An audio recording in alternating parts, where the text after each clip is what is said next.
नमस्कार दोस्तों, आप देख रहे हैं आपका अपना चैनल इतिहास और आज यहाँ आपको मिलते हैं रोज के सबसे महत्वपूर्ण करंट अफेयर्स प्रश्न जो परीक्षा के लिए बेहद महत्वपूर्ण हैं। तो चलिए शुरू करते हैं आज का पहला सवाल। पहला सवाल ध्यान से सुनिए। हाल ही में भारतीय रिजर्व बैंक यानी आरबीआई की रिपोर्ट के अनुसार भारत का कुल बाह्य ऋण जीडीपी के 18.7% स्तर पर आ गया है। इस स्थिरता का मुख्य कारण क्या है? ए. विदेशी मुद्रा भंडार में गिरावट। बी. ऋण जीडीपी अनुपात में सुधार और स्थिर विनिमय दर। सी. आयात पर पूर्ण प्रतिबंध। डी. केवल सरकारी ऋण में वृद्धि। सोचिए सही जवाब। सही उत्तर बी. ऋण जीडीपी अनुपात में सुधार और स्थिर विनिमय दर। आरबीआई के अनुसार भारत का बाह्य ऋण अब सुरक्षित स्तर पर माना जा रहा है। देश का अधिकांश ऋण दीर्घावधि का है, जिससे तत्काल भुगतान का दबाव कम रहता है। अब दूसरा सवाल सुनिए। 12 मई 2026 को अंतर्राष्ट्रीय नर्स दिवस मनाया जा रहा है। इस वर्ष की थीम नर्सें, आर्थिक शक्ति क्यों चुनी गई है? ए. नर्सों के वेतन में वृद्धि के लिए। बी. स्वास्थ्य सेवाओं के आर्थिक मूल्य और निवेश की आवश्यकता को दर्शाने के लिए। सी. केवल निजी अस्पतालों को बढ़ावा देने के लिए। डी. चिकित्सा उपकरणों के आयात के लिए। आपका जवाब क्या है? सही उत्तर बी. स्वास्थ्य सेवाओं के आर्थिक मूल्य और निवेश की आवश्यकता को दर्शाने के लिए। 2026 की थीम यह संदेश देती है कि नर्सों में निवेश करने से न केवल स्वास्थ्य सेवाएं बेहतर होती हैं, बल्कि देश की अर्थव्यवस्था भी मजबूत होती है। क्या आप जानते हैं फ्लोरेंस नाइटिंगेल को किस और नाम से जाना जाता था? उत्तर कमेंट बॉक्स में लिखो, उत्तर कल के वीडियो में आएगा। अब अगला सवाल। नेशनल ग्रीन हाइड्रोजन मिशन के तहत भारत के पहले हाइड्रोजन संचालित भारी ट्रक का परीक्षण शुरू किया गया है। इस तकनीक का तकनीकी नाम क्या है? A. H electric. B. Hydrogen ice. C. Liquid edge power. D. Blue edge take.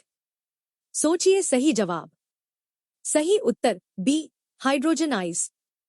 यह तकनीक डीजल की जगह हाइड्रोजन को ईंधन के रूप में उपयोग करती है। इससे धुएं की जगह केवल जलवाष्प निकलती है। ऐसे ही महत्वपूर्ण सवालों के लिए चैनल को सब्सक्राइब जरूर करें। अब चौथा सवाल। संस्कृति मंत्रालय द्वारा शुरू किया गया प्रोजेक्ट कल्प किस उद्देश्य से चर्चा में है? ए. नए मंदिरों का निर्माण। बी. प्राचीन पांडुलिपियों का AI आधारित डिजिटल संरक्षण। सी. पर्यटन स्थलों की सफाई। डी. शास्त्रीय नृत्य को बढ़ावा देना। आपका जवाब क्या है? सही उत्तर बी. प्राचीन पांडुलिपियों का AI आधारित डिजिटल संरक्षण। इस परियोजना के तहत दुर्लभ पांडुलिपियों को डिजिटल लाइब्रेरी में बदला जा रहा है ताकि आने वाली पीढ़ियां भारत की प्राचीन विरासत को पढ़ सकें। अब पांचवा और महत्वपूर्ण सवाल। ILO की रिपोर्ट के अनुसार भारत में गिग इकोनॉमी का सबसे बड़ा योगदान क्या है? ए. बेरोजगारी बढ़ाना। बी. लचीले रोजगार के नए अवसर पैदा करना। सी. कोई प्रभाव नहीं। डी. केवल शहरी क्षेत्रों तक सीमित होना। सोचिए सही जवाब। सही उत्तर बी. लचीले रोजगार के नए अवसर पैदा करना। जोमेटो, स्विगी और फ्रीलांसिंग जैसे प्लेटफॉर्म्स ने युवाओं को बड़े स्तर पर रोजगार उपलब्ध कराया है। 5 सवालों के बाद आपका स्कोर कितना है? कमेंट बॉक्स में जरूर बताइए। अब अगला सवाल। नेशनल ब्रेन रिसर्च सेंटर द्वारा विकसित नया MRI स्कैनर सामान्य स्कैनर से किस प्रकार अलग है? ए. यह बहुत सस्ता है। बी. यह नैनो स्तर पर मस्तिष्क की उच्च रिजोल्यूशन इमेजिंग कर सकता है। सी. यह केवल बच्चों के लिए है। डी. यह एक्सरे तकनीक पर आधारित है। आपका जवाब क्या है? सही उत्तर बी. यह नैनो स्तर पर मस्तिष्क की उच्च रिजोल्यूशन इमेजिंग कर सकता है। यह तकनीक अल्जाइमर और पार्किंसंस जैसी बीमारियों का शुरुआती चरण में पता लगाने में मदद करेगी। अब अगला सवाल। केरल की कड़ुम्बश्री इकाइयों की मुख्य भूमिका क्या है? ए. कपड़े बनाना। बी. कचरा संग्रहण और वैज्ञानिक निपटान। सी. केवल वित्त प्रदान करना। डी. विदेशों से कचरा आयात करना। सोचिए सही जवाब। सही उत्तर बी. कचरा संग्रहण और वैज्ञानिक निपटान। UNEP ने केरल के इस मॉडल को सतत अपशिष्ट प्रबंधन का वैश्विक उदाहरण बताया है। अब अगला सवाल। सजग 2.0 प्रणाली की स्मार्ट विशेषता क्या है? ए. बिजली की तारें। बी. एआई आधारित सेंसर और नाइट विजन रडार। सी. ऊंची लोहे की दीवार। डी. केवल पानी के नीचे कार्य करना। आपका जवाब क्या है? सही उत्तर बी. एआई आधारित सेंसर और नाइट विजन रडार। यह सिस्टम सीमा पर किसी भी संदिग्ध गतिविधि का तुरंत अलर्ट भेज सकता है।